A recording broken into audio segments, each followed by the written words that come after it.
Washington میں قائم پاکستانی سفارت خانے کے علاوہ امریکہ میں پاکستان کے 4 قونصل خانے بھی ہیں جو نیو یارک، شکاگو، ہیوسٹن اور لاس اینجلس میں واقع ہیں۔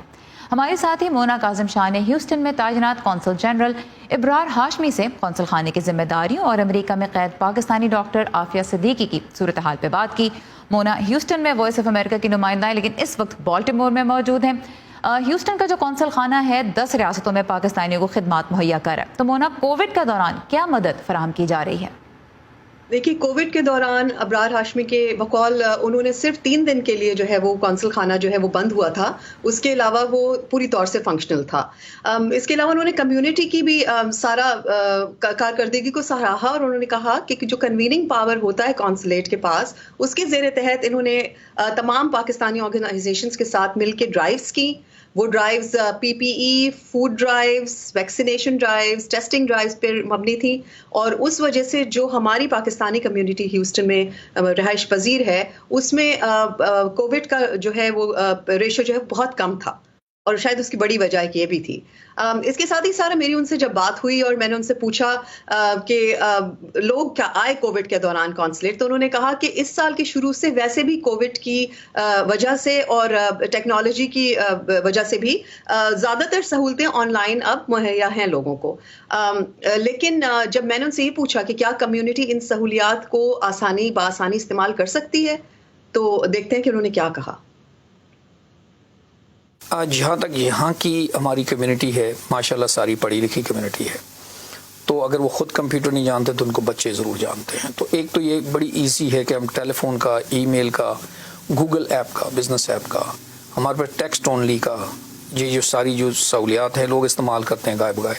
پھر کچھ لوگ ان پرسن آنا چاہتے ہیں، there most welcome to come over. کسی کو ایمرجنسیز ہوتی ہیں، ہمارے پاس ایمرجنسی لائن بھی ہے، ہم کوشش کرتے ہیں کہ اس کو ویزا بھی فوراً ایشو ہو جائے۔ اور ساتھ ساتھ آپ کے ساتھ میں لوگوں کو یہ بھی کہنا چاہوں گا کہ اپنے کاغذات کو مکمل رکھیں، کوئی پتہ نہیں کس کے ساتھ کیا ایمرجنسی ہوئی۔ مونا، ڈاکٹر عافیہ صدیقی سے رابطے کی ذمہ داری بھی ہیوسٹن میں جو تعینات ہوتے ہیں قونصل جنرل، ان کے حصے میں آئی ہوئی ہے کیونکہ وہ ٹیکسس کے علاقے فورٹ ورتھ میں واقع ایک حراستی مرکز میں قید ہیں۔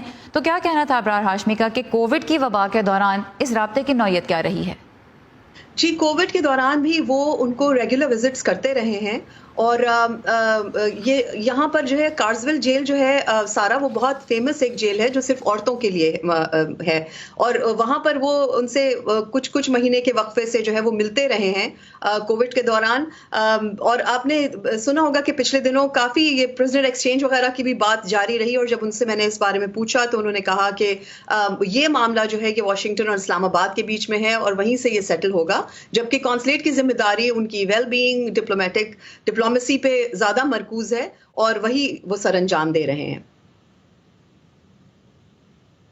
میری ملاقات ہوتی ہے، اس کونسلیٹ کے پاس ایک یہ بہت بڑی ذمہ داری ہے، اور ان کی ویل بینگ اور جو ڈپلومیٹک ہماری ایفرٹس ہیں وہ دونوں ہم یہاں سے کرتے ہیں، اور آف کورس ڈی سی کے ساتھ کوآرڈینیٹ کر کے۔ بالکل میری ملاقاتیں ہوئی ہیں۔ کووڈ میں تھوڑی ڈسرپشن ہوئی ہے، لیکن میں کووڈ کے دوران بھی ان کو ملنے پچھلے سال سپٹمبر میں اور دسمبر میں گیا ہوں، اور اس سال میں جنوری میں مل کے آیا ہوں، اور ابھی مئی میں گیا تھا۔ تو ملاقات ہوتی ہے۔ She is weak, she is well, but جو لیگل کیس ہے وہ آپ کو پتہ ہے وہ بڑا کمپلیکیٹڈ ہے۔ جی سارا، اور اس کے علاوہ جو ہے وہ یہ بھی بات ہوئی تھی کہ عافیہ صدیقی کو کیا اپنے گھر والوں سے اجازت ہے بات چیت کرنے کی، جس کا انہوں نے جواب دیا کہ بالکل ان کو اجازت ہے، لیکن 2016 سے عافیہ صدیقی نے نہ کوئی کال لی ہے، نہ وہ کہیں کال کرتی ہیں، اور ابرار ہاشمی کے ورڈز میں neither she makes the call nor she takes the call۔ Alright, Mona Kazim Shah ہماری ہیوسٹن کورسپونڈنٹ بالٹیمور سے ہمارے ساتھ تھے۔ بہت شکریہ مونا ان تفصیلات کے لیے۔ Thank you.